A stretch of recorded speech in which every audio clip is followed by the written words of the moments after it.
हिजाब के मामले में तनाजा बढ़ता जा रहा है। इसी ताल्लुक से मुंबई में उलमाए कराम ने की मीटिंग हुई। मीटिंग में उलमा ने आज बरोज यानी जुम्मे को यौम हिजाब मनाने और का ऐलान किया और पुरअमन एहतजाज करने का फैसला किया है।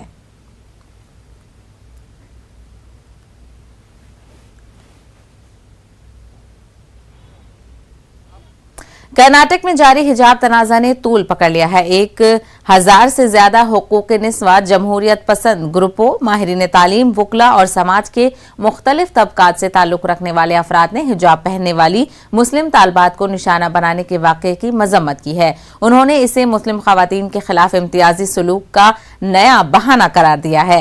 एक खुले खत में इन लोगों ने कहा है कि उनका मानना है कि हिंदुस्तानी आइन ये हुक्म देता है कि ना कि स्कूलों और कॉलेजों में यकसानियत। इस खत पर तकरीबन 2000 लोगों ने दस्तखत किए हैं। खत में कहा गया है कि हिजाब पहनने वाली तलबात को अलहदा कमरे में बैठने या कॉलेज छोड़ने और अपनी ख्वाहिश के मुताबिक मुस्लिम कॉलेजों में जाने के लिए कहना इम्तियाजी सलूक के सिवा कुछ नहीं है।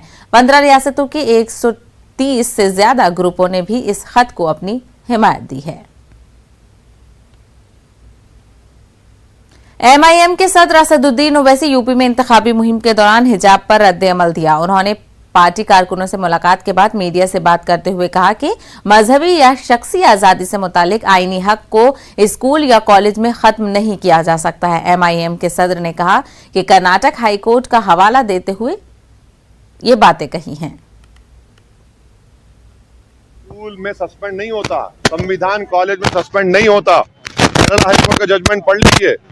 संविधान क्या स्कूल में खत्म हो जाता? संविधान क्या कॉलेज में खत्म हो जाता?